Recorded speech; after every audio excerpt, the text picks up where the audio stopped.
ॐ सदाशिवसमारम्भां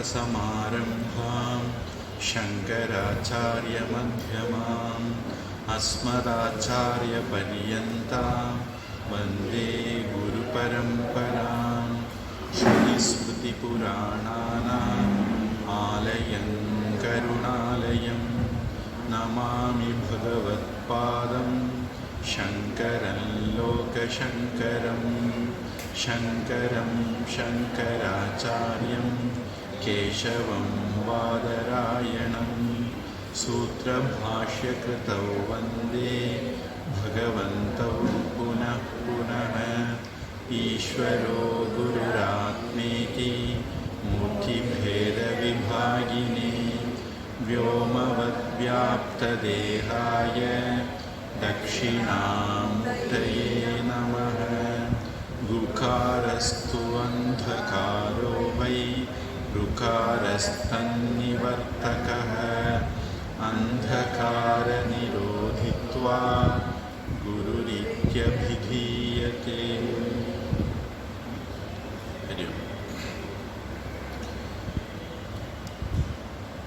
साधन पंचकम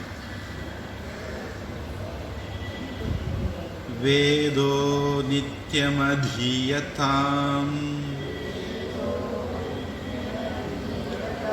तदुदिदं कर्म स्वनुष्ठीयताम्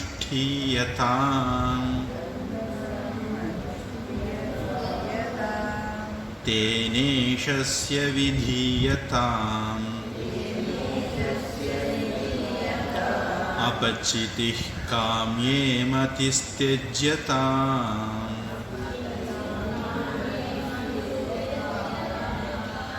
पापौगः परिधूयताम् भवसुखे दोषोऽनुसन्धीयताम् आत्मेच्छाव्यवसीयताम् निजगृहात् तूर्णं विनिर्गम्यताम्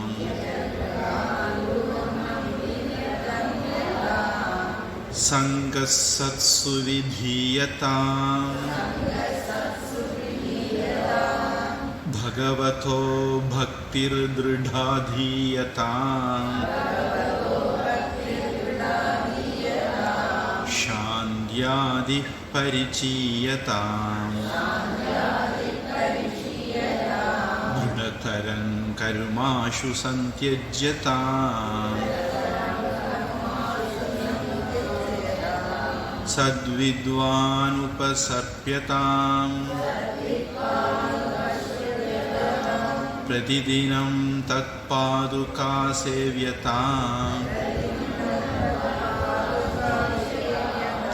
ब्रह्मैकाक्षरमर्थ्यताम् श्रुतिशिरो वाक्यं समाकर्ण्यताम् वाक्यार्थश्च विचार्यताम् श्रुतिशिरः पक्षः समाश्रीयताम् दुस्तर्कात् सुविरम्यताम् श्रुतिमतस्तर्कोऽनुसन्धीयताम् ब्रह्मैवास्मि विभाव्यताम् अहरहर्गर्वः परित्यज्यताम् देहेऽहं मतिरुज्यताम् बुधजनैर्वादः परित्यज्यताम् क्षुद्व्याधिश्च चिकित्स्यताम् प्रतिदिनं भिक्षौष औषधं भुज्यताम् स्वातु अन्नं न तु याच्यताम् विधिवशात् प्राप्तेन सन्तुष्यताम् शीतोष्णादिविषह्यताम् न तु वृथा वाक्यं समुच्चार्यताम् औदासीन्यमभीप्स्यताम् परतरे चेतः समाधीयताम्.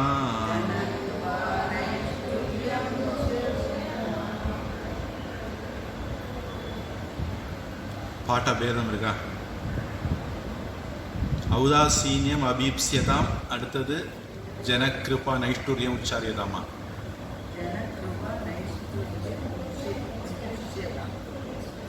அந்த வரியை முழுக்க படிங்க.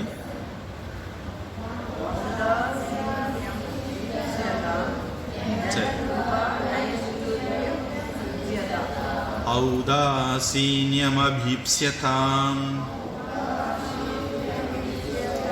ஜனகிருபா நைஷ்டுர்யமுத்ஸ்ருஜ்யதாம் ஏகாந்தே சுகமாஸ்யதாம் பரதரே சேதஸ் சமாதீயதாம் பூர்ணாத்மாசு சமீக்ஷ்யதாம்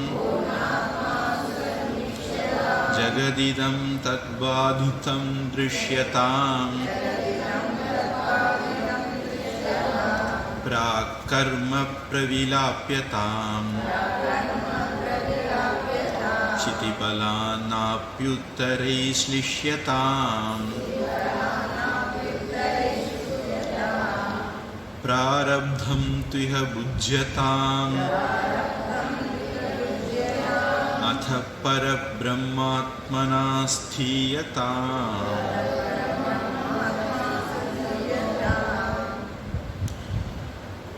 நாற்பது படியில் 40வது படி பரபிரம்மமாகவே நிலை நில்லுங்கள், ஸ்தித பிரஜனாக இருங்கள் அப்படின்னு முடிக்கிறாரு. நம்ம அதில் ஒரு 7-8 படி விரிவாக பார்த்துருக்குறோம். இனி ஒரு பாக்கி உள்ள படிகளெல்லாம் பார்க்கணும். அந்த வரிசையில் ஆத்ம இச்சா விவசீயதாம் அப்படிங்கிறதுல ஆத்மானா என்ன அப்படிங்கிறத பார்த்துட்டு இருக்கிறோம்.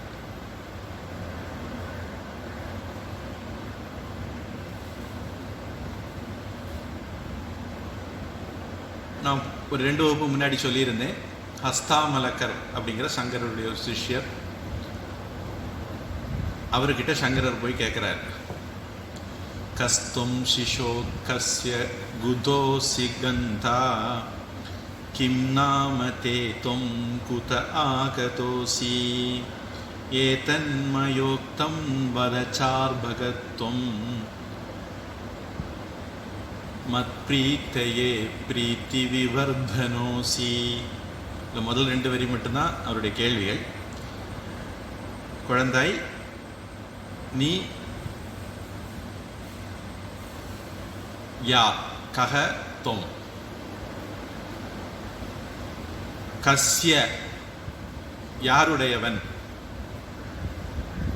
உங்க அப்பா அம்மா யாரு, அந்த மாதிரி நம்ம நினைப்போம்.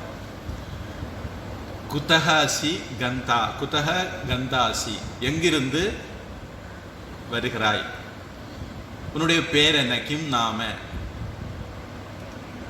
குத ஆகதோசி, எங்க போயிருந்த, எங்கிருந்து வந்த. குத்தக கந்தான்னா எங்க போயிருந்த, குத்தக ஆகதகனா எங்கிருந்து வந்த. இதெல்லாம் பற்றி இதெல்லாம் எனக்கு கேள்வி இருக்குது. அந்த குழந்தை ஊம குழந்தை. சங்கரர் வந்து அந்த குழந்தைகிட்ட இந்த கேள்வியை கேட்குறாரு. அப்பா அம்மா மகான்னாச்சே, ஒருவேளை அவரை பார்த்த பிறகாவது நம்முடைய குழந்தை வாய் பேசக்கூடிய குழந்தையாக மாறிடாதா அப்படிங்கிற எண்ணத்தில் கொண்டு சங்கரர் முன்னாடி கிடத்திட்டு இதை சொல்கிறாங்க. சங்கரர் குழந்தையை பார்த்து இந்த கேள்வி கேட்குறாரு. அந்த கேள்விக்கு குழந்தைகள் சொன்ன பதில், நம்ம எல்லாம் நம்மளை பற்றி என்ன நினச்சி வச்சுருக்குறோம், அந்த குழந்தை என்ன நினச்சி வச்சுருக்குறோம், அதான் இன்னைக்கு பார்க்கலாம்னு நினச்சிருக்கிறேன். நாகம் மனுஷ்யோ நச்ச தேவயக்ஷௌ ந பிராமண க்ஷத்ரிய வைஷ்ய சூத்ராः ந பிரம்மச்சாரி ந கிருஹீ வனஸ்தः பிக்ஷுர் ந சாஹம் நிஜபோதரூபः. இது முதல் குழந்தையுடைய இது. நாமளா இருந்தா நீ யாருன்னு கேட்டா என் பேர் என்ன தெரியுமா, என் ஊர் என்ன தெரியுமா, எங்க குலம் என்ன தெரியுமா, என் பாஷை என்ன தெரியுமா அப்படின்னு ஒரு லிஸ்ட் போட்டிருப்போம். அந்த குழந்தை சொல்றது நான் மனுஷன் இல்லை. நமக்கு எல்லாருக்கும் முதல் நினைப்பே நம்ம மனுஷங்கிறது தான். அதனால தான் ஆடு மாடு கோழி எல்லாம் உயிரோட வாழ விடுறதில்லை. படைத்தான் படைத்ததெல்லாம் மனுவுக்காக, மனுவை படைத்தான் எனக்காக. இந்த உலகத்தில் அதுக்கு அர்த்தம் இப்படி வைக்கணும். இப்படி உலகத்தில் உள்ள எல்லாத்தையும் மனுஷனுக்காக வேண்டி தான் ஆண்டவன் படைச்சிருக்காரு. அது மனுஷன் எதை வேணாலும் தின்னலாம். சரி, மனுஷனை எதுக்காக வேண்டி படைச்சிருக்காரு? அது தனக்காக வேண்டி. அப்போ மனுஷன் அவரு தின்னுவாரா? படைத்தான் படைத்ததெல்லாம் மனுவுக்காக, மனுவை படைத்தான் தனக்காக. அப்போ மனுஷனை தின்ற வேலை அவருக்கு, அவரு படைச்சதெல்லாம் தின்ற வேலை மனுஷனுக்கு. சில மதங்களை எல்லாம் கடைபிடிக்கணும்னா மூளையை கழட்டி வீட்டில் வச்சுக்கணும், இல்லை இங்கே லாக்கரில் வச்சுக்கணும். அப்போ தான் கடைபிடிக்க முடியும். இவர் சொல்றாரு எடுத்த உடனே நான் மனுஷன் இல்லை. சரி, மனுஷன் இல்லை, நீ தெய்வமா அப்படின்னா தெய்வமும் இல்லை. சரி, யக்ஷர்கள், யக்ஷனும் இல்லை. அந்த லிஸ்ட்ல கந்தர்வ கிண்ணற வைத்தியாதர எல்லாத்தையும் நீங்க போட்டுட வேண்டியதான். சரி, பிராமணன், பிராமணனும் இல்லை. க்ஷத்திரியன் இல்லை, வைஷ்யன் இல்லை. சரி, ஒன்றும் இல்லை. அப்போ சூத்திரனா அப்படின்னா அதுவும் இல்லை. இதுக்கு நேத்தி நேத்தின்னு ஒரு முறைன்னு ராமகிருஷ்ணர் ரொம்ப பிரபலமாக சொல்லுவார். இதி இத்தின்னு ஒரு முறை, நேத்தி நேத்தின்னு ஒரு முறை. நாம யாருன்னு கண்டுபிடிக்கிறதுக்கு பொதுவாக நாம் இந்த 2 விதமான முறைகளை கையாளுறோம். நேத்தி நேத்தின்னு சொல்லும்போது நமக்கு நிறைய தப்பு அபிப்பிராயம் இருக்கும். இந்த தப்பு அபிப்பிராயத்தெல்லாம் தப்பு தப்பு தப்புன்னு சொல்கிறது தான் நேத்தி நேத்திங்கிறது. இதி இதிங்கிறது நமக்கு தெரியாத நம்முடைய ஒரு உண்மை இருக்கும். அதெல்லாம் தான் நீ நீ நீ அப்படின்னு சொல்கிறது இதி இதி. சத் சத்தியம் ஞானம் ஆனந்தம் இந்த மாதிரி வார்த்தைகளெல்லாம் சொல்லி அதை சொல்லுவோம். இது நேத்திங்கிற முறையின் மாதிரி வச்சுக்கலாம். நம்ம பிரம்மச்சாரி இல்லை, கிரகஸ்தன் இல்லை, வானப்பிரஸ்தன் இல்லை, பிக்ஷு, இந்த இடத்துல சன்னியாசி, சன்னியாசி இல்லை. அப்போ யாரு? நிஜ போத ரூபக, நான் அந்த சைத்தன்ய ஸ்வரூபம். இது முதல் வரி.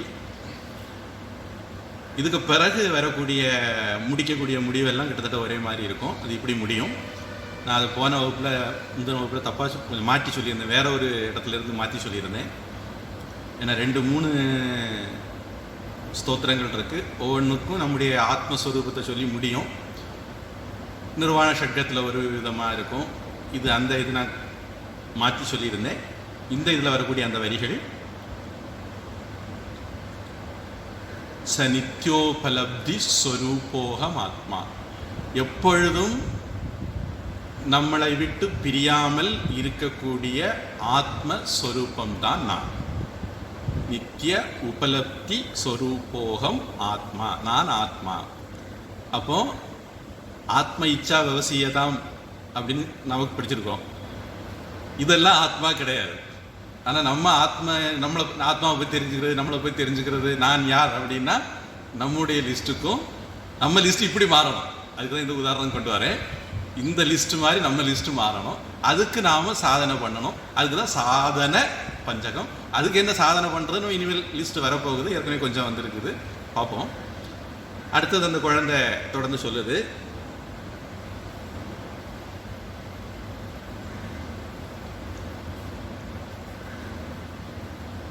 பாட்டு இப்படி போகும். நம்ம அதிகம் பாட்டு போக வேண்டாம், அந்த பாட்டுடைய கருத்துக்கள் மட்டும் பார்ப்போம். நிமித்தம் மனச்சக்ஷுராதி பிரவருத்தௌ நிரஸ்தாகிலோபாதிராகாசகல்பஹ ரவிர்லோகசேஷ்டா நிமித்தம் யதாயஹ ச நித்யோபலப்தி ஸ்வரூபோஹமாத்மா. இப்போ உலகத்தில் நிறைய உபாதிகள் இருக்கு. உபாதிகள்னா உடல்கள்னு வச்சுக்கலாம், பொருட்கள் வச்சுக்கலாம், உயிர்கள் வச்சுக்கலாம், வடிவங்கள்னு வச்சுக்கலாம், நமக்கு புரிகிறது. இப்போ வெளியே ஒரு ஆகாசம் இருக்கு, இந்த ரூமுக்குள்ள ஒரு ஆகாசம் இருக்கு, அந்த ரூமுக்குள்ள ஒரு ஆகாசம் இருக்கு. சில பேருக்கு மண்டைக்குள்ளேயும் ஆகாசம் இருக்கும், அது தட்டினா டிங் சத்தம் கேட்கும், தேங்காய் விளைஞ்சிருக்கான்னு பார்க்கும்போது தட்டுறது மாதிரி. இப்படி ஒவ்வொன்றையும் நம்ம சொல்றோம், அது பெரிய ஆகாசம், இது மண்டபம், அது ரூமு, இது காலி அப்படின்னு நம்ம சொல்றோம். இது ஒவ்வொன்றும் வேற வேறையா? எல்லாம் ஒரே ஆகாசம் தானே. அதே மாதிரி ஆகாச ஆகாசம் எப்படி எல்லாம் ஒன்றா இருக்கோ அதே மாதிரி பல ஜீவாத்மாக்கள் இருக்கிறது மாதிரி தெரிஞ்சாலும் நாம எல்லாம் பலது கிடையாது, ஒன்று தான்.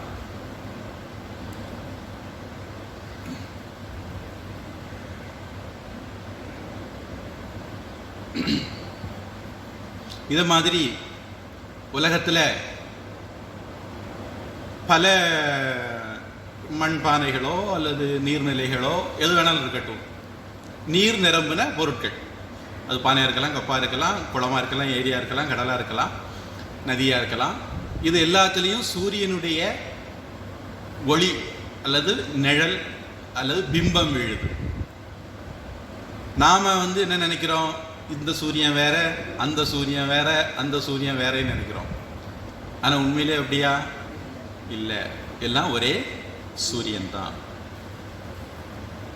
அந்த சூரியன் ஒன்று அப்படிங்கிறது மட்டும் இல்லை, இந்த சூரியன் எல்லாம் பொய், அந்த சூரியன் மட்டும்தான் உண்மை. நம்ம இந்த பொய்யை வச்சுக்கிட்டு விவகாரம் பண்ணிட்டு இருக்கிறோம், நிரந்தரம் இல்லாத வச்சு விவகாரம் பண்ணிட்டு இருக்கிறோம். ஏமாந்த சோனகிரியாட்டு நாம இருக்கிறோம். வாழ்க்கையில் நம்ம ஏமாந்த சோனகிரியா இருக்கக்கூடாது, புத்திசாலித்தனமாக இருக்கணும். அப்போது நம்முடைய உறவுகள்ல இருந்து நமக்கு வேதனைகள், இமோஷ்னலாக வேதனைகள் வரலாம், சுகதுக்கங்கள் வரலாம், கஷ்ட நஷ்டங்கள் வரலாம். இதிலெல்லாம் நாம் மாட்டிக்க கூடாது. ஏன்னா நாம் இந்த ஆத்மா இல்லை. இப்படி அவர் நிறைய பாடல் சொல்கிறாரு. இது ஒவ்வொன்றிலையும் ஒவ்வொரு உதாரணம் சொல்லுவார். அந்த உதாரணம் சொல்லி இப்படி இருக்கக்கூடிய ஆத்மா நான் அப்படின்னு சொல்லுவார். அது நமக்கு இன்னொரு தடவை இன்னொரு பாடமாக எடுக்கும்போது விரிவாக பார்ப்போம். ஆனால் அதில் இன்னொரு உதாரணம் அவர், இப்போ சூரிய வெளிச்சம் இல்லை. ஏன் சூரிய வெளிச்சம் இல்லை? மேகம் மறைச்சிட்டதுன்னு நம்ம சொல்கிறோம், அப்படிதானே? சூரியன் ரொம்ப பெருசு, மேகம் எவ்வளோ சின்னது. நம்ம அறிவாளி தானே. அப்போ அறிவாளின்னா பெரிய சூரியனை இவ்வளோ சின்ன மேகம் எப்படி மறைக்கும்? ஆனால் நம்ம இப்படித்தான் சொல்கிறோம், மேகம் சூரியனை மறைக்கல. அந்த பையன் சொல்கிறான், உன் கண்ணை மறைச்சிட்டு. மேகம் மறைச்சது சூரியனை இல்லை, உன் கண்ணை. அவ்வளோ பெரிய சூரியனை மறைக்கிறதுக்கு அவ்வளோ பெரிய மேகம் கூட தேவையில்லை. உனக்கு அந்த கருவிழி ஓட்டைக்கு அளவுக்கு ஏதாவது ஒரு பொருள் இருந்தால் கூட போயிடும், அது பக்கத்தில் வச்சுக்கிட்டா மறைஞ்சிடும். அப்போ எப்படி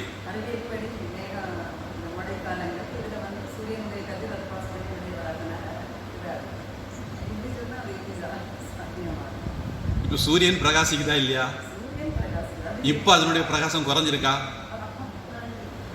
இப்போ அதனுடைய பிரகாசம் குறைஞ்சிருக்கா? சூரியன் இவ்வளோ நாளும் மேகம் வர்றதுக்கு முன்னாடி அது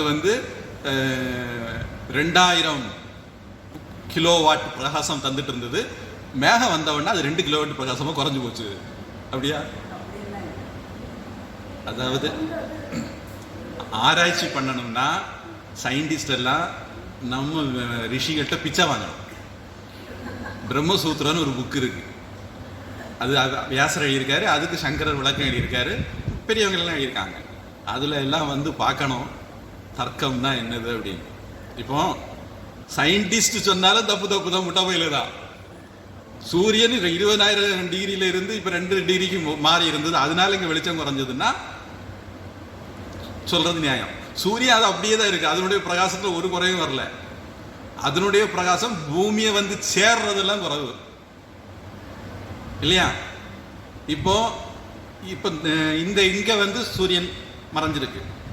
இன்னொரு ஊருக்கு இப்போ நேற்றைக்கு மார்த்தாண்டத்தில் பெரிய மழை இல்லை, கருங்கல்ல பயங்கர மழைன்னு சொன்னாங்க. அதெல்லாம் கிளாஸுக்கு வர மாட்டேன். அங்க மழை பெய்திருக்கல, இங்க இல்லையே.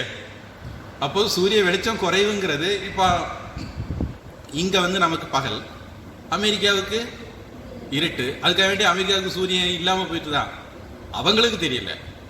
அப்போ உலகத்துல நிறைய விஷயங்கள், இது ஒரு முக்கியமான பாயிண்ட். இதில் நம்ம புரிஞ்சுக்க வேண்டியதுன்னா, நாம நிறைய தவறுகள் எப்படி பண்றோம்னா சப்ஜெக்டிவா பார்க்கறதுனால பண்றோம். நம்ம கோணத்துல இருந்து பார்க்கறதுனால நிறைய குழப்பங்கள் வரும். நாம எதிராளுடைய கணவன் மனைவி அப்படின்னா 7ஆம் பொருத்தம் அப்படின்னு ஜாதகத்தில் சொல்லுவாங்க. 2 பேருக்கு பொருந்தவே பொருந்தாதுங்கிற அர்த்தத்துல ஜாதக ரீதியா லக்னத்துல இருந்து 7வது வீடு களத்திர ஸ்தானம், வாழ்க்கை துணை ஸ்தானம். அதனால அவங்க ஜாதகக்காரங்க சொல்றது 7ஆம் பொருத்தம்னு. ஆனா நம்ம பாஷையில 7ஆம் பொருத்தம்னா முட்டிக்கிட்டு நிற்கும் அப்படின்னு. பொதுவா ஏன் அப்படி நடக்குது அப்படின்னு பாருங்க. மனைவி மனைவியினுடைய கண்ணோட்டத்தில இருந்து யோசிப்பாங்க, கணவன் கணவனுடைய கண்ணோட்டத்தில இருந்து யோசிப்பாரு. இதே மாதிரி குழந்தைகளுடைய கண்ணோட்டத்தில இருந்து, மாமியார் கண்ணோட்டத்தில இருந்து, மருமகன் கண்ணோட்டத்தில இருந்து, நாம ஒவ்வொருத்தரும் நம்ம கண்ணோட்டத்தில இருந்து பார்த்துக்கிட்டு அதுதான் சரிங்கிறோம். ராமகிருஷ்ணன் சொல்லுவார், ஒருத்தன் பச்சோந்தியை பார்த்துட்டு வந்து அது பச்சை நிறம் தான் நான் பார்த்தேன் அப்படின்னு.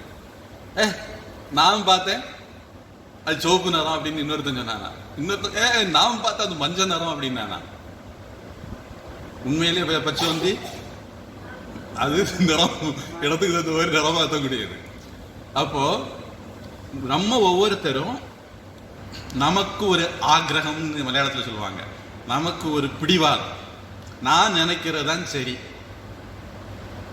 அதாவது உங்களுக்கு நீங்க நினைக்கிறதான் சரி, நீங்க உங்களுக்கு எப்படி மனசுக்கு படுதோ மனசாட்சிக்கு படுதோ அது மாதிரி நீங்க உங்க வாழ்க்கை நடத்துங்க. உங்களுக்கு ஒரு விஷயம் தப்புன்னு பட்டுதான் நீங்க செய்யாதீங்க, உங்களுக்கு ஒரு விஷயம் சரின்னு பட்டுதான் நீங்க செய்யுங்க. ஆனா உங்களுக்கு எது சரின்னு படுதோ அதுதான் உலகத்தில் உள்ள எல்லாருக்கும் சரின்னு படணும், உங்களுக்கு எது தப்புன்னு படுதோ அதுதான் உலகத்தில் உள்ள எல்லாருக்கும் தப்புன்னு படணும் அப்படின்னு நினைக்காதீங்க. தஸ்மாத் சாஸ்திரம் பிரமாணம் தே காரிய விவஸ்திதம். இந்த மாதிரி குழப்பங்கள் வந்தா அதுக்கு சாஸ்திரம் தான் பிரமாணம். உன்னுடைய விருப்பு வெறுப்புகள், உன்னுடைய அறிவு பிரமாணம் கிடையாது. ஏன்னா நம்முடைய அறிவுக்கு ஒரு லிமிட்டேஷன் உண்டு. நம்ம வந்து ஜீவாத்மாவா இருக்கிறோம். இந்த இடத்துல நம்மங்கிறது இந்த ஆத்மா இல்லை, நம்முடைய கற்பனை ஆத்மா அல்லது நாம ஏமாந்துருக்கிற ஆத்மா. அந்த ஆத்மாவுக்கு வந்து ஒரு லிமிட்டேஷன் உண்டு. அந்த இதால ஒரு குறிப்பிட்ட அளவுக்கு மேலே பார்க்க முடியாது. ஒரு உதாரணத்துக்கு இந்த வெளிச்சம் என்னால் பார்க்க முடியுது, 20 இருந்து 20,000 அப்படின்னு ஒரு ரேஞ்ச் வச்சுருக்காங்க. அந்த ரேஞ்சில் உள்ள ஒளியை தான் நம்மளால் பார்க்க முடியும். அதோட குறைஞ்சி போச்சுன்னு நம்ம இருட்டுன்னு சொல்கிறோம், அதோட கூடி போச்சுனாலும் நம்ம இருட்டுன்னு சொல்கிறோம். ஆனால் பூனை, ஆந்த இதெல்லாம் இன்னும் குறைவான வெளிச்சத்துலையும் பார்க்குது. இந்த மாதிரி கடலுக்கு ஆழத்துல எல்லாம் மீன்கள் விலங்குகள் இருக்கு, அவைகள் அங்கே ரொம்ப இருட்டாக இருக்கு, ஆனால் அதுக்குள்ள அது பார்க்குது. அப்போ நம்முடைய பார்க்கக்கூடிய ரேஞ்சில் தான் நம்ம பார்க்க முடியும். அதுக்கு அர்த்தம் இங்கே வெளிச்சம் இல்லை அப்படிங்கிறது இல்லை. நேற்றைய சமஸ்கிருத கிளாஸில் எதிர்பதம் பற்றி வந்தப்போ உப்பு இல்லை அப்படின்னு சொல்லும்போது நான் சொன்னேன், உப்பு இல்லைன்னா உப்பே இல்லைன்னு அர்த்தம் இல்லை, குறைஞ்சு போச்சுன்னு அர்த்தம். அது மாதிரி இருட்டா இருக்கு அப்படின்னா வெளிச்சம் இல்லைன்னு அர்த்தம் இல்லை, எனக்கு பார்க்குற அளவுக்கு வெளிச்சம் இல்லைன்னு அர்த்தம். அது பூனை பார்க்கலாம், ஆந்த பார்க்கலாம். இதே மாதிரி ஒலி. இப்போ இந்த இடத்துல இப்போ வந்து ஜெயா டிவி, புதிய தலைமுறை, பாலிமர் டிவி எல்லாம் ஓடிட்டு இருக்கு. மின்காந்த அலைகளில் அவைகளெல்லாம் இந்த இடத்துல இருக்கு. நீங்க ஒரு ரிசீவர் வச்சு, பொருத்தமான ஒரு ரிசீவர் வச்சு கரெக்டாக டியூன் பண்ணி அதற்கு அவுட்புட் கொடுக்கறது மாதிரி ஒரு ஸ்க்ரீனும் வைக்கணும், அவ்வளவுதான். ஆனால் அதெல்லாம் இருக்குன்னு உங்களுக்கு தெரியுதா? இல்லை இல்லை. ஆனால் அதெல்லாம் இருக்கா இல்லையா? இருந்து ஆகணும் தானே, இல்லாட்டா நம்ம டிவி வச்சு பார்க்க முடியாது. அப்போ அதனுடைய ஃப்ரீக்வன்சி ரேஞ்சு அலைக்கற்றை வேற, நம்முடைய உறுப்புகள் அப்படி டிசைன் பண்ணப்படலை. அப்போ நம்ம நம்முடைய உடல் மூலமாக இந்த உலகத்தை பார்க்குறோம். நம்ம எப்போ நம்முடைய ஒரிஜினல் அறிவு மூலமாக பார்க்குறோமோ அப்போ விஷயம் வேற. இப்போதைக்கு நம்ம நம்முடைய உடல் மூலமாக, இந்திரியங்கள் மூலமாக பார்க்குறோம். நம்மளுடைய கண்ணுக்கு ஒரு குறிப்பிட்ட அளவு தான் பார்க்குற சக்தி உண்டு, நம்முடைய காதுக்கு ஒரு குறிப்பிட்ட அளவு தான் கேட்குற சக்தி உண்டு. இதுவே கூட பொதுவாக மனுஷனுக்குன்னு ஒரு ரேஞ்ச் இருக்கு. நமக்கே வலது காதும் இடது காதும் ஒரே ரேஞ்சில் இருக்குவான்னு தெரியாது, வலது கண்ணு இடது கண்ணும் ஒரே ரேஞ்சான்னு தெரியாது. இப்போ எனக்கு இந்த கண்ணு நல்ல கண்ணு, இந்த கண்ணு பொட்ட கண்ணு, சின்ன பிள்ளையில இருந்து. அதே மாதிரி சில பேர் சொல்லுவாங்க, நம்ம ஆசிரியர் ஒரு ப்ரொஃபஸர் இருந்தார், அவர்கிட்ட பேசினா அவர் உடனே இப்படி வருவார். ஏன்னா அவருக்கு இந்த காது கேட்காத, இந்த காது தான் கேட்குவார், அவரு இப்படி வருவாரா. இனி உங்க காதுக்கும் என் காதுக்கும் கேட்குற சக்தி வித்தியாசம், கண்ணுக்கு பார்க்குற சக்தி வித்தியாசம். அப்போ இதில் நம்ம புரிஞ்சுக்க வேண்டியது என்னன்னா, நமக்குன்னு ஒரு வரையறை, லிமிட்டேஷன் இருக்கு. இதை நம்ம உடனாம இருக்கிறதா நம்ம வாழ்க்கையில் நம்ம செய்யக்கூடிய முதல் தப்பு. ஆண்டவனை வழிபடுறோம்னு சொல்றோம், பக்தின்னு எல்லாம் சொல்றோம்ல, அந்த பக்தி உங்களை எங்க கொண்டு விடணும்னா, நான் சாமியை கும்பிட்டேன்னு பிரச்சனை இல்லை. எனக்கு லிமிட்டேஷன் இருக்கு. யார் ஒருத்தருக்கு லிமிட்டேஷன் இல்லையா அவர் தான் ஆண்டவர். நான் அதனால அவரை கும்பிடுறேன். அவரை கும்பிடல உங்களுக்கு பிரயோஜனம் வராது. எப்போ நீங்க எனக்கு லிமிட்டேஷன் இருக்குன்னு புரிஞ்சுக்கிறீங்களோ அப்போதான் உங்களுக்கு வாழ்க்கையில் மாற்றம் வரும். நீங்க மற்றபடி என்னதான் விழுந்து விழுந்து ஆண்டவனை கும்பிடுங்க, உங்க வாழ்க்கையில் ஒரு மாற்றம் வராது. ராமகிருஷ்ணன் சொன்னது மாதிரி சொர கொடுக்க எத்தனை தீர்த்தத்தில் போய் குளிச்சுட்டு வந்தாலும் அதுக்கு கசப்பு மாறாதும் பாரு. அது மாதிரி தான் நம்ம இருப்போம். கோவில் போகிறங்க, குளம் போங்க, தீர்த்த ஸ்தலம் போங்க, உங்கள்கிட்ட ஒரு மாற்றம் வராது.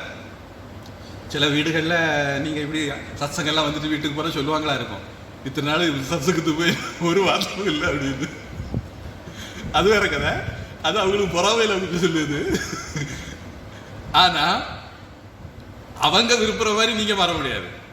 அவங்களுக்கு என்னென்னா, அவங்க போதும். அது இது இன்னொரு விஷயமா இருக்கும். உலகத்தில் நம்ம எல்லாருக்கும் என்ன அப்படின்னா, ஒரு ஆள் நல்லவராக கேட்டாரான்னு எப்படி முடிவு பண்ணுறோம்? நான் சொல்கிறபடியே அவர் கேட்டார்னா, நான் சொல்கிறதெல்லாம் அவர் செய்தார்னா அவர் நல்லவர். அவர் நல்லது செய்கிறனால நல்லவர் கிடையாது. எனக்கு பிடிச்சது மாதிரி இருந்தால் நல்லவர், எனக்கு பிடிக்காதது மாதிரி தான் கேட்டவர். இதுதான் நம்முடைய நல்லது கெட்டதுக்கான டெஃபினிஷன். சரி, எதுக்கு சொல்ல வரேன்? நமக்கு ஒரு லிமிட்டேஷன் இருக்குது. இந்த லிமிட்டேஷனை நாம் எப்போ உணர்ந்து கொள்கிறோமோ அப்போ அது ஒரு ஞானம். அப்போ நாம் என்ன பண்ணுவோம்? நான் பார்க்குறேன், அது பாம்பாக இருக்கலாம், கயராகவும் இருக்கலாம், இல்லாட்டா இது பாம்பு தான் அப்படின்னு பேச ஆரம்பிச்சிருவோம். நான் நினைக்கிறேன் சரியா இருக்கலாம், தப்பு. நான் இது ரொம்ப முன்னாடி இந்த டயலாக் விட்டுருக்கேன் உங்ககிட்ட. எந்த ஒரு காரியத்திலையும் நான் இப்படி நினைக்கிறேன், சரியா இருக்கலாம், தப்பா இருக்கலாம். நான் இப்படி பார்த்துருக்கேன், சரியா இருக்கலாம், தப்பா இருக்கலாம். இந்த ஒரு டேக் சரியா இருக்கலாம், தப்பா இருக்கலாம். அதை நம்ம இணைக்கணும். அது எப்போதான் நம்ம இணைப்போம்? நம்முடைய குறைவை நாம் உணரும் போது தான் நாம் அதை இணைப்போம். இதில் இன்னொரு விஷயம், நமக்கு ஆத்ம இச்சா எப்போ வரும் அப்படின்னா, முதல்ல ஆத்மான்னு ஒன்று இருக்குன்னு தெரியணும். அதுக்கு தான் நம்ம முதல்ல ஆரம்பித்தோம், வேதோ நித்தியம் அதீதம். ஏன் அது எப்போ தான் தெரியும்? படித்தா தான் தெரியும். தானாக தூக்கத்திலேருந்து அப்படி உறங்கி எழுதுன உடனே ஆத்மான்னு ஒன்று இருக்குன்னு நமக்கு தெரிய வராது. அதனால தான் முதல் ஆரம்பமே எங்கே ஆரம்பித்தோம்? வேதோ நித்தியம் அதீதம்னு ஆரம்பித்தோம். படித்தா தான் தெரியும், கேள்விப்பட்டா தான் தெரியும். அப்போ முதல்ல ஆத்மான்னு ஒன்று இருக்குன்னு தெரியணும். அதுக்கு அடுத்தது ரெண்டாவது, அந்த ஆத்மாவை பற்றி எனக்கு தெரியலைங்கிறதும் தெரியணும். சம்ஸ்கிருதம் இருக்கு எனக்கு தெரியல, ரஷ்யன் இருக்கு எனக்கு தெரியல, அப்பந்தான் சரி அடுத்த ஸ்டெப்பு அதை கற்றுக்கணுமா வேண்டாமா அப்படிங்கிற ஸ்டெப்புக்கே போக முடியும். அது நல்லது, அது உயர்ந்தது, அதனால எனக்கு லாபம் இருக்குதுன்னு தெரிஞ்சால் அதை கற்றுக்க முயற்சி பண்ணுவோம், தெரிஞ்சுக்க முயற்சி பண்ணுவோம். அப்போது முதல்ல ஒரு விஷயம் இருக்குன்னு நமக்கு தெரியணும். தெரிஞ்ச பிறகு அது நமக்கு நல்லதுன்னு நமக்கு தெரியணும். அதுக்கு பிறகுதான் அதை தெரிஞ்சுக்கணுங்கிற ஸ்டெப்புக்கே நம்ம போவோம். அப்போ ஆத்மா அப்படிங்கிறது இருக்குது அப்படிங்கிறது நம்ம சத்சங்கம் வர்றதுனால நமக்கு தெரியுது. இப்போ அடுத்த ஸ்டெப்பு, அதை தெரிஞ்சுக்கிறதுனால நிம்மதி வரும்னு சத்சங்கத்தில் சொல்கிறாங்க, சாஸ்திரங்கள் சொல்லுது. அதனால நம்ம அதை தெரிஞ்சுக்க முயற்சி பண்ணணும் அப்படிங்கிற அடுத்த ஸ்டெப்புக்கு நம்ம போகணும். இந்த ப்ராசஸில் நமக்கு நிறைய அனுபவங்கள் தேவைப்படுது, பாடங்கள் தேவைப்படுது. அதுக்காக வேண்டி பெரியவங்க பிரம்மச்சரியம் இது கற்றுக்கிறதுக்கு ஒரு இது, அடுத்தது இல்லறம் அனுபவங்களை சேமிக்கிறதுக்கான நாம நம்முடைய சுயநலத்திலேருந்து வெளியே வர்றதுக்கான ஒரு ஏற்பாடு அப்படின்னு பண்ணி வச்சாங்க. இது நம்ம போன வகுப்பில் இதை பற்றி லேசாக பார்த்துட்டு இருந்தோம். கடைசியில் காஷ்மீரை பற்றி பேசுனதுனால எல்லாரும் நான் எதுக்காக வேண்டி அந்த டாபிக் ஆரம்பிச்சோன்னா அதை மறந்துட்டு காஷ்மீர்லேயே ஸ்டக் ஆகிட்டாங்க. பூஜை சாமி சொல்லுவாங்க, நான் ஒரு மணிக்கு ஒரு கிளாஸ் நடத்தியிருப்பேன், கிளாஸில் ஏதாவது ஒரு விஷயத்த விளக்குறதுக்காண்டி ஒரு ஜோக்கு சொல்லியிருப்பேன், கிளாஸ் முடிச்சு எல்லாருக்கும் ஜோக்கு மட்டும் தான் ஞாபகம் இருக்கும், நான் எதுக்கு சொன்னேங்கிறது மறந்துடுவாங்க அப்படின்னு. அது மாதிரி ஆத்மாவை பற்றி தெரிஞ்சுக்கணும், நம்ம நான் யாருன்னு தெரிஞ்சுக்கணும், அதில் நம்முடைய விடுதலையினுடைய நிம்மதியுடைய ரகசியம் இருக்குது அப்படிங்கிறதுக்காக வேண்டி தான் போன வகுப்பில் சில விஷயங்கள் பேசணும். அதில் இல்லற வாழ்க்கை அப்படிங்கிறத பற்றியும் பேசணும். பொதுவாக ஒரு சுவாரஸ்யம் பாருங்க, நம்முடைய சனாதன தர்மத்தில், சனாதன தர்மம் மோதிக்கு காலில் போய் விழுறதுக்கு போயிருக்கலாம், நம்முடைய சனாதன தர்மத்தில் மோக்ஷம் அப்படின்னு அதாவது துறவரம்னு ஒன்று வச்சிருக்குது. வள்ளுவர் பார்த்தீங்கன்னா இல்லறம் துறவரம், இல்லறவியல் துறவரையல் 2 இயல் வச்சிருக்காரு அறத்துப்பாலில். துறவரவியல்னா என்னது? இந்த உலகத்தையே எல்லாத்தையும் விட்டுக்கிட்டு போகணும், அப்படி தானே? பொதுவாக துறவரவியல்லாம் எல்லாத்தையும் விட்டுக்கிட்டு போகணும். சரி, எல்லாத்தையும் விட்டுட்டு போகிறதா வாழ்க்கைக்கு நோக்கம்னா இல்லறவியல் எதுக்கு? எல்லாத்தையும் பிடிச்சு வச்சுக்கோன்னு சொல்லிட்டு ஒரு இயல் வச்சிருக்கு. கல்யாணம் பண்ணி குழந்தை பெற்றுக்கோ, குடும்பம் குழந்தை குட்டி பரிவாரம் இது அப்படின்ட்டு ஒரு இல்லறவியல் வச்சிருக்கு. இது எவ்வளோ பெரிய முட்டாள்தனம், ஒன்றுக்கு ஒன்று எவ்வளோ முரண்பாடு இல்லையா? நான் போன ஒரு சில வகுப்பில் சொல்லியிருக்கேன், முதல்ல நான் அப்படின்னு ஒருத்தன் இருப்பான், அதுக்கப்புறம் ஆவாம் நானும் மனைவியும் அப்படின்னு 2ஆக வருவாங்க. அடுத்தது வயம், நான் என் மனைவி குழந்தை குட்டிகள் அப்படின்னு மாறுவாங்க. இல்லற வாழ்க்கைங்கிறது எப்போ அதனுடைய பிரயோஜனத்தை தரும்னா, கல்யாணம் பண்ணுறது வரைக்கும் இவன் ஒரு வடிகட்டுன சுயநிலைமையாக இருந்திருப்பான், எல்லாம் எனக்கு எனக்கு எனக்குன்னு வாழ்ந்திருப்பான், தம்பி தங்கச்சி கூட கொடுத்துருக்க மாட்டான். அப்படி இருந்த ஒருத்தன் கல்யாணம் ஆன உடனே சரி அவனுக்கு வரைக்கக்கூடிய எதுனாலும் அதில் ஒரு பங்கு பொண்டாட்டிக்குன்னு மிச்சம் வைக்கணும், வச்சா அப்பந்தான் அவன் கல்யாணம் பண்ணதுக்கு பிரயோஜனம். பொண்டாட்டி அது மாதிரி இருக்கிறத புருஷனுக்குன்னு வைக்கணும், வச்சாதான் அவங்க கல்யாணம் அவங்களுக்கு பிரயோஜனத்தை கொடுத்துருக்கு அப்படின்னு அர்த்தம். அதாவது எனக்குன்னு வாழ்ந்த ஒருத்தர் தன்னைக்கிட்ட இருக்கிற ஒரு விஷயத்தை இன்னொருத்தருக்குன்னு பகிரக்கூடிய வளர்ச்சி வரணும். சில வீடுகளில் முக்கியமாக இந்த காலத்தில் குழந்தைகள் விஷயத்தில் அது நடக்குது. அம்மா வடை சுட்டுருப்பா, பிள்ளை வரும்போது போகும்போது ஒவ்வொரு வடையை எடுத்து வாயில போடும், கிடைச்சா அம்மைக்கு அப்பாவுக்கு யாருக்கு வடை மிச்சம் இருக்கு. நியாயம், நம்ம குழந்தைய எப்படி வளர்த்தணும்? ஏம்மா எனக்கு எத்தனை பங்குமா, எனக்கு எத்தனை வடை சுட்டுருக்கேன், அந்த வடையை தான் நான் சாப்பிடுவேன். அம்மைக்கோட அம்மைக்கு, அப்பாவுக்கோட அப்பாவுக்கு, தம்பிக்கோட தம்பிக்கு, அக்காவோட அக்காவுக்கு. இந்த புத்தி எனக்கு தெரிஞ்சு இன்னைக்குள்ள சமுதாயத்தில் குழந்தைகள்கிட்ட 99% இல்லை. இதை நம்ம தான் ஊட்டணும், ஊட்டி வளர்த்தணும்.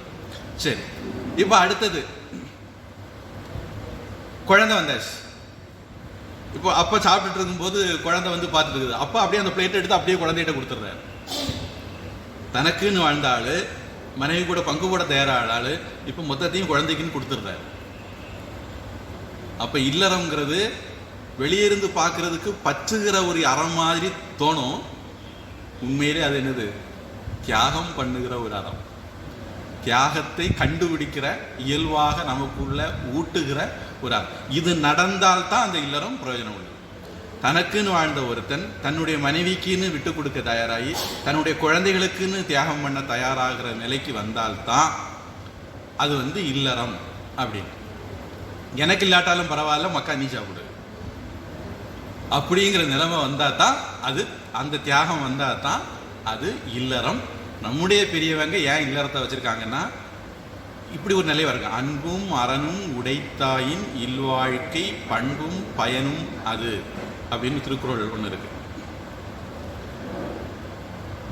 அப்புறம்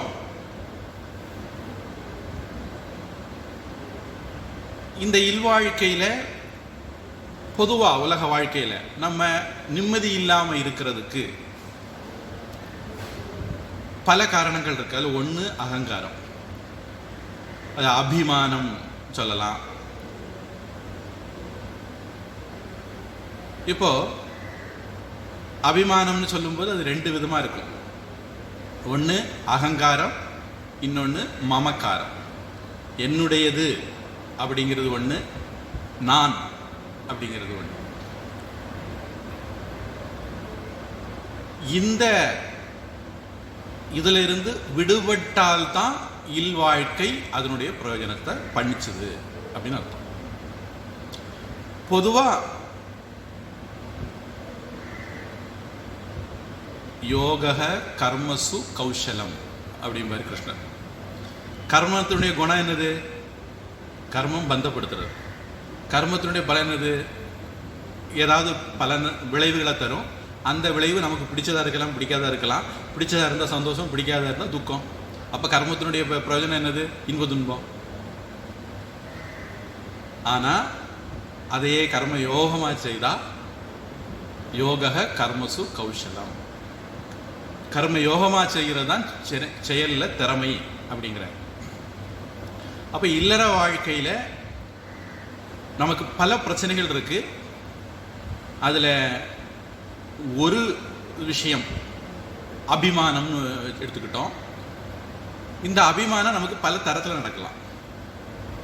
உடல் மேல அபிமானம், அன்னமயம். அடுத்தது நம்முடைய பிராணன் மேல அபிமானம், நம்முடைய மனசு மேல அபிமானம், நம்முடைய புத்தி மேல அபிமானம், அல்லது நம்முடைய சந்தோஷத்தின் மேல அபிமானம். இப்படி 5 விதமாக நமக்கு சங்கிலிகள் அல்லது நிம்மதிக்கு சந்தோஷத்துக்கு தடைகள் வரலாம் அப்படின்னு பெரியவங்க சொல்றாங்க. இப்போ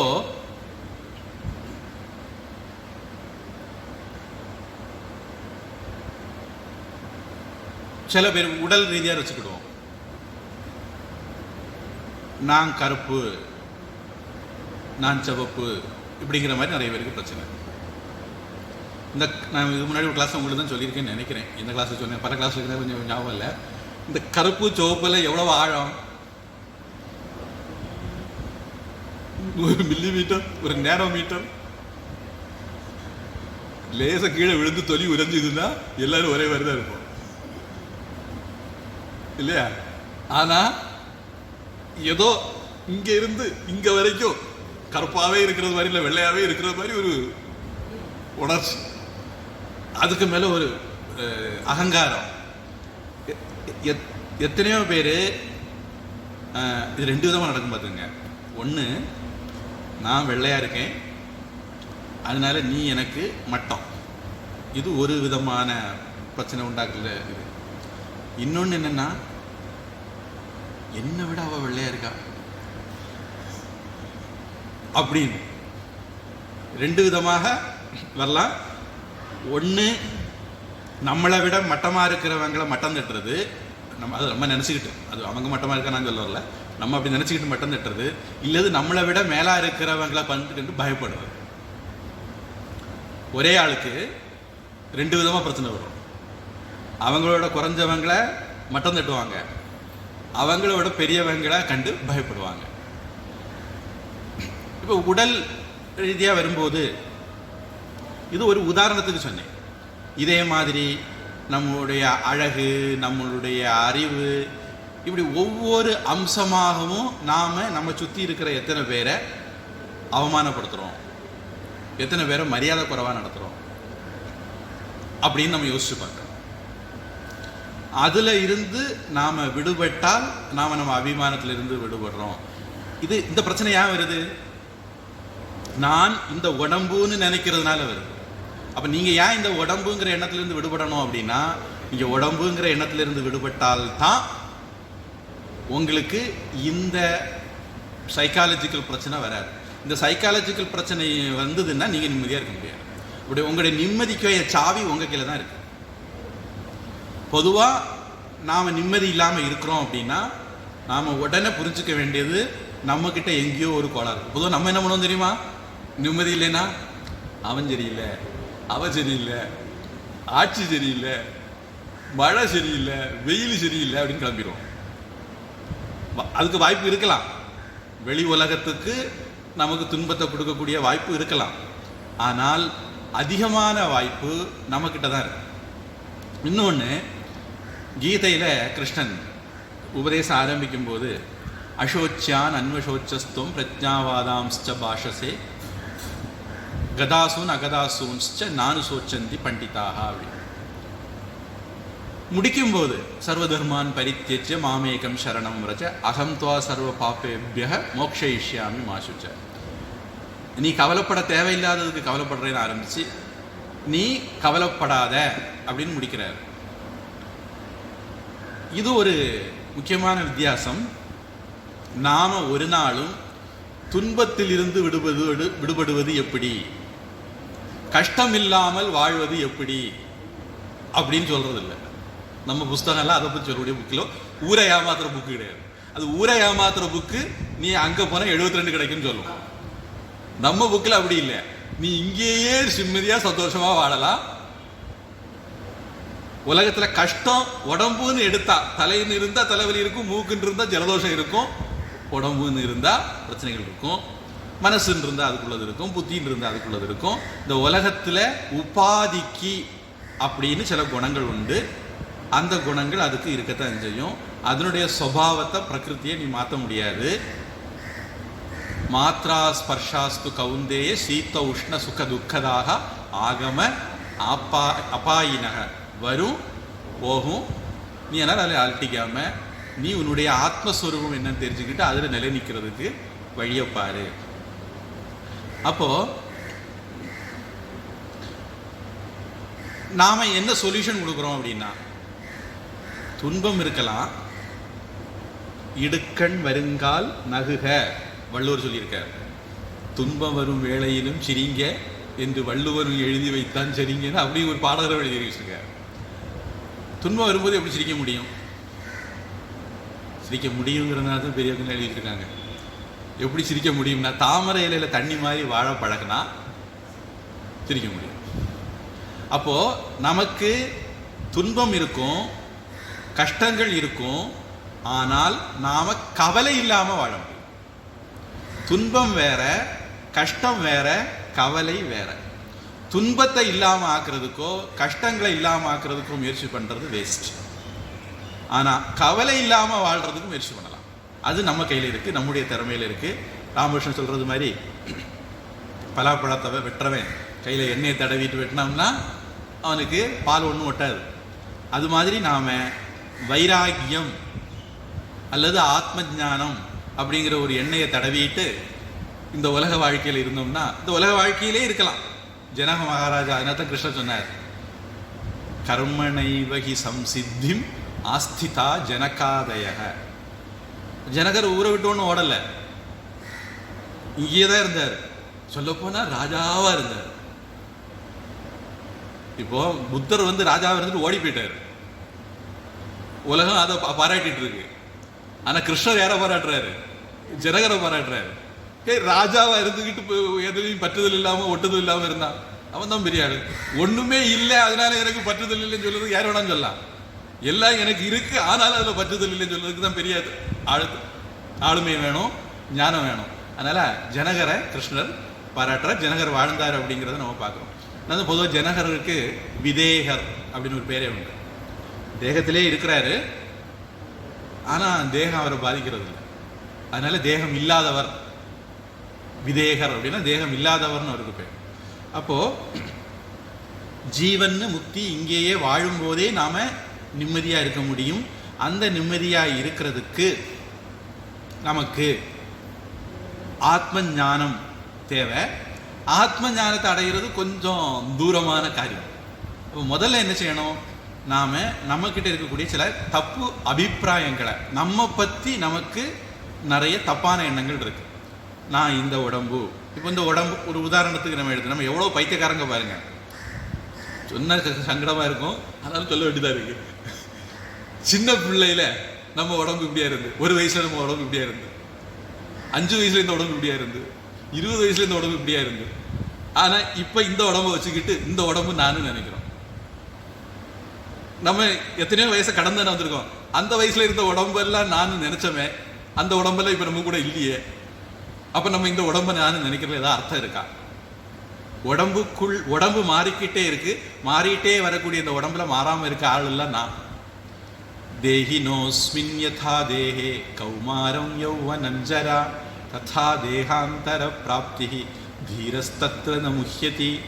கீதையில முதல்ல ஒரு 11 இருந்து ஆரம்பிச்சு, 11 இல்லை 13 இருந்து என்ன ஆரம்பிச்சு ஒரு 25 வரைக்கும் இப்படி கொஞ்சம் ஸ்லோகம் வரும். அவ்வளோதையும் மனப்பாடம் பண்ணிக்கிட்டு டெய்லி உட்கார்ந்து தியானம் பண்ணணும். அந்த அர்த்தத்தை தியானம் பண்ணணும். பண்ணீங்கன்னா நமக்கு தாமரையில தண்ணி மாதிரி வாழ்றது வாழ்க்கை சீக்கிரம் வந்துடும். ரொம்ப கஷ்டப்படணும். அது மாதிரி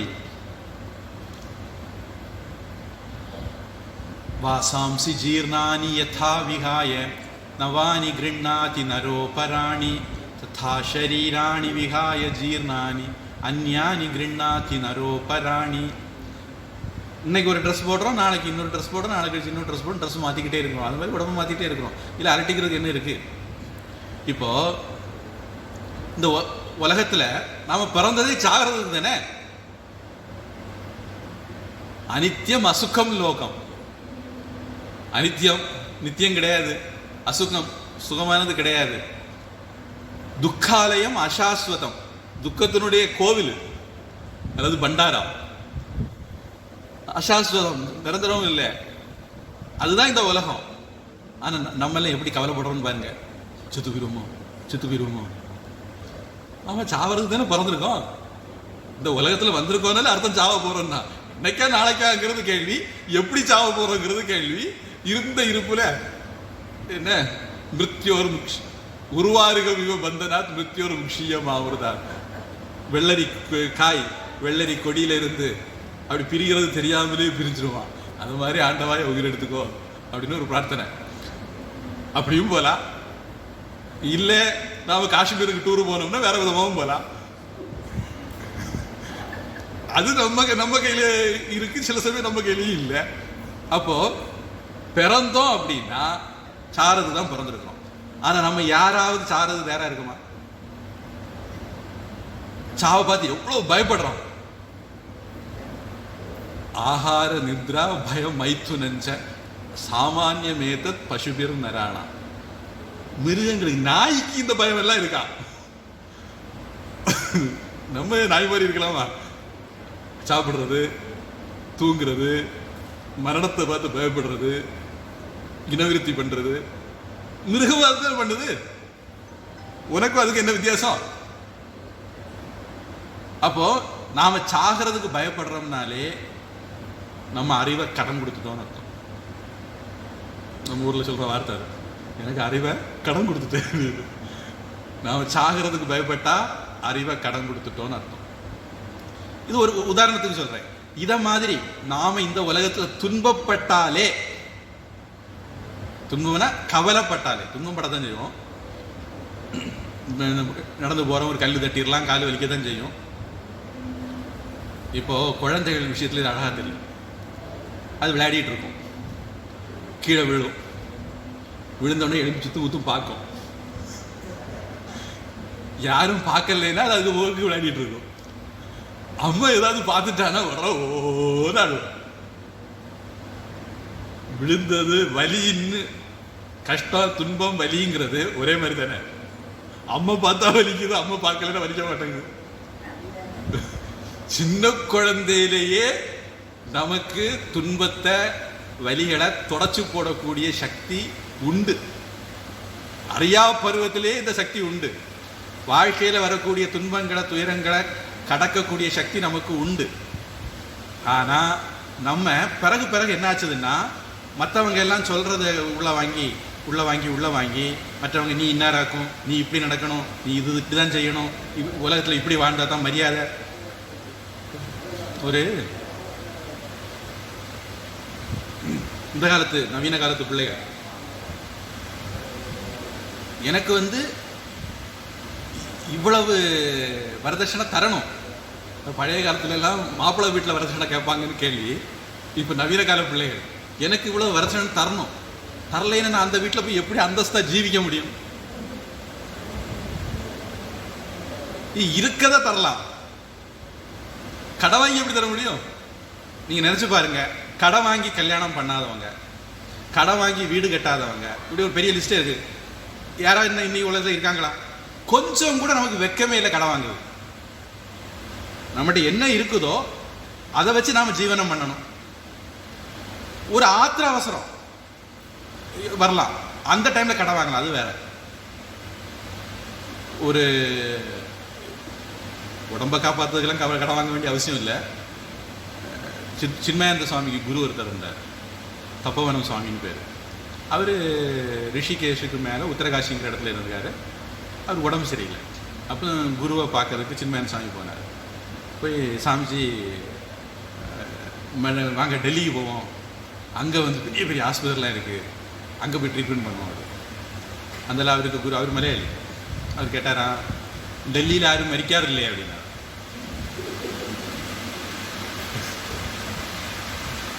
நாம சாகிறதா இருந்தா கூட கடை வாங்கி ட்ரீட்மெண்ட் பார்க்க வேண்டிய அவசியம் இல்லை.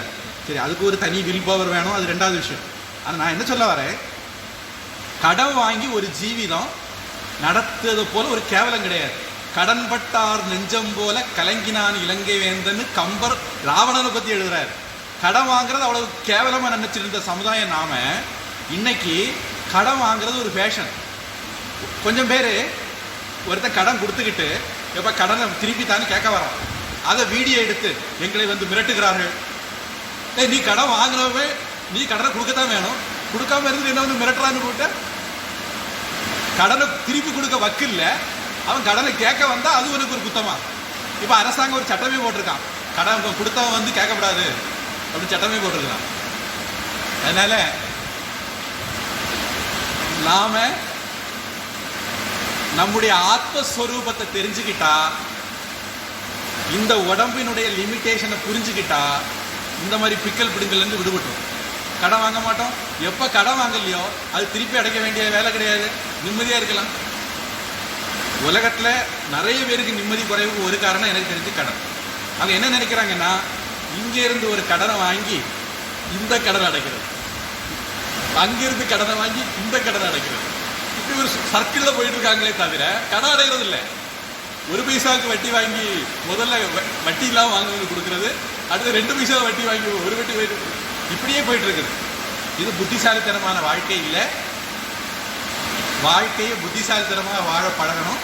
அதுக்கு நமக்கு சில பிக்கல் பிடுங்கல்கள், நம்மளை பற்றி தப்பான அபிப்பிராயங்கள் இருக்குது, அதுதான் காரணம். அதை மாற்றணும். தொடர்ந்து நம்ம அடுத்த வகுப்பில் பார்ப்போம். பிரார்த்தனை. வழாது பெய்க, மலிவளம் சுரக்க, மன்னன் பொன்முறை அரசு செய்க, குறைவிலாது உயிர்கள் வாழ்க, நான் மறை அறங்கள் ஓங்க, நற்றவம் வேண்டுமர்ந்த என்னைக்குள் செய்த நீக்கி விழுந்துக உலகமெல்லாம் வாழ்க அந்தன வானவராணினம் வேத கண்டுன